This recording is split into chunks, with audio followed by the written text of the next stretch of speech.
तो भाई एक फर्जी फौजी ने इंडियन आर्मी की नींद उड़ाकर धर दी। बिल्कुल भाई, तो हमने नकली जज देखे होंगे, नकली नेता देखे होंगे, नकली अभिनेता देखे होंगे, बेरन क्या क्या की एक्टिंग करते हैं।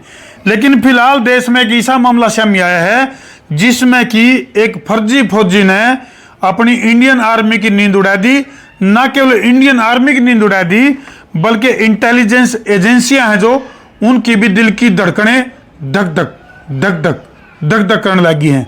क्योंकि इस फौजी की अगर मैं बात करूं जो कि पूरी तरह से फर्जी था, जिसका दौर है 18 डेबिट कार्ड और भाई सेना की वर्दी और नेम प्लेट और फर्जी आर्मी का कार्ड और भाई फर्जी ज्वाइनिंग लेटर और भाई और भी गणाए दस्तावेजा का जखीरा मिला है। तो आखिर ये कौन सा इलाके में पाया? क्योंकि बहुत सारे दर्शक सोचते होंगे अभी कौन सा इलाका में इतनी हिम्मत किसकी होगी। और बता दूं उतारती, ये जो फर्जी फौजी है ये कैंट में भी घुसा करता, यानी कि जो अपने आर्मी के जो इलाके थे उनमें भीतर तक इसकी जो है एंट्री होया करती। मैं इसकी बात करा या और भी जो संवेदनशील इलाके हैं ओड़ा सीधा घुसा करता। और भाई यू मामला है उत्तराखंड का। उत्तराखंड में यू जो आर्मी जवान है इसकी गिरफ्तारी हुई है और इसका द्वारा यू जो सामान है, संवेदनशील जो सामान है वो बरामद होया है। और भाई कई बार जो है इस तरह के कैंट एरिया में यू इस तरह की जो वर्दी है ये पैरक है और उसमें सेंधमारी मारने का काम इसने कराया है।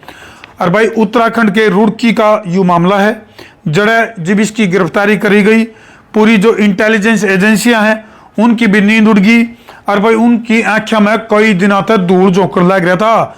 यानी कि पिछले लगभग 7-8 महीने तक यू इंटेलिजेंस एजेंसियां की आंखों में धूल झोंकने लग रहा था और भाई उनकी नींद उड़ गई जब उन्हें इतना साजो सामान पूरा का पूरा जो इंडियन आर्मी के पास जो सामान होया करे वो सारा सामान इंडियन आर्मी की जो वर्दी है, नेम प्लेट है, फर्जी ज्वाइनिंग लेटर है और भी बहुत सारे दस्तावेज है जो वो इसका दौर तक बरामद करे हैं। और भाई इसकी जो गुप्त सूचना है वो रुड़की की सिविल लाइन कोतवाली पुलिस को मिली जब, तो उन्होंने भाई पूरी इसकी जो है रेकी करी और इसको गिरफ्तार कराया। और भाई जब इसको गिरफ्तार कराया तो पूछताछ में इसने के बताया, बहुत बड़ा खुलासा होया है। पूछताछ में इसने अपना नाम सुरेंद्र कुमार बताया, पिता का नाम बताया शीशराम और गांव है इसका कोलसिया थाना नवलगढ़, यानी कि झुंझुनू राजस्थान का ये रहने वाला है सुरेंद्र। तो सुरेंद्र से अभी पूछताछ जारी है। फिलहाल जो गिरफ्तारी हुई है उसमें जो धारा लगी है वह तरतीब बता दिया। 420, 468, 471 अधिनियम के तहत जो है केस दर्ज हो गया है। और भाई वर्दी को हथियार बनाकर इस फर्जी आदमी ने किस तरह से इंडियन आर्मी को चकमा देने का काम किया है, यह बहुत बड़ा मामला है। यानी कि भारतीय सेना की अगर मैं बात करूं तो भाई वह न केवल बॉर्डर पर लड़ा है बल्कि देश के बीचों बीच होने वाले इस तरह के जो खतरे हैं उन तय भी टक्कर लेनी पड़ा है इंडियन आर्मी ने। तो भाई एक बड़ा सवाल ये उठा है अभी क्या सुरेंद्र एक पुतला है और इसके पीछे मास्टरमाइंड कोई और है?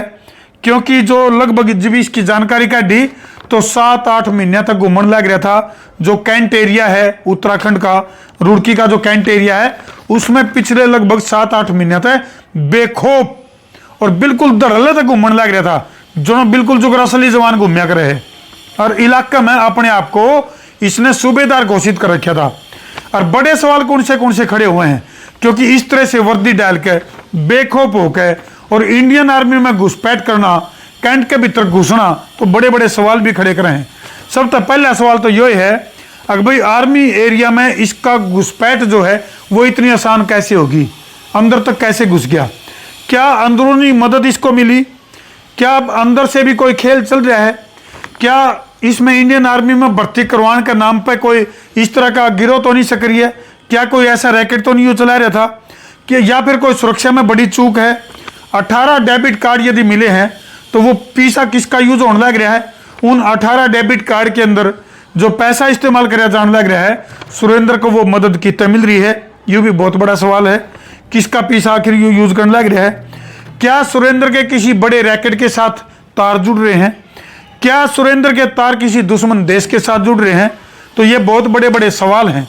क्योंकि इंडियन आर्मी की अगर मैं बात करूं तो बहुत बड़ा भरोसा है, भरोसे का दूसरा नाम इंडियन आर्मी है। तो इस तरह से सुरेंद्र नाम का ये शख्स जिसने कि इंटेलिजेंस एजेंसियों की आंखें में धूल झोंक है और सुरक्षा में सेंधमारी करी है, बहुत बड़ा सवाल है। तो इसकी खोजबीन फिलहाल जारी है और इंटेलिजेंस एजेंसियों की अगर मैं बात करूं तो बड़ी बारीकी से छानबीन चल रही है और इस मामले में और कोई भी ताज़ा अपडेट होगी तो तुरंत आप लोगों को हम अपने चैनल के माध्यम से आपको बतावांगे भाई किस तरह से इंडियन आर्मी में घुसपैठ इसने करी है, इसके पीछे आखिर कौन लोग हैं। पूरे मामले की जैसे ही पर्दाफाश होगा तो वो भी तरतीब बतावांगे। फिलहाल के लिए इतना ही। बहुत बड़ा मामला था ये, हालांकि ये तो पूरी जांच का विषय है। जो अपनी जो इंटेलिजेंस एजेंसी है वो इस मामले का जो है पटाक्षेप करेगी और जैसे पूरा मामला खुलेगा तरतीब बतावांगे कि इसके पीछे आखिर कौन लोग थे।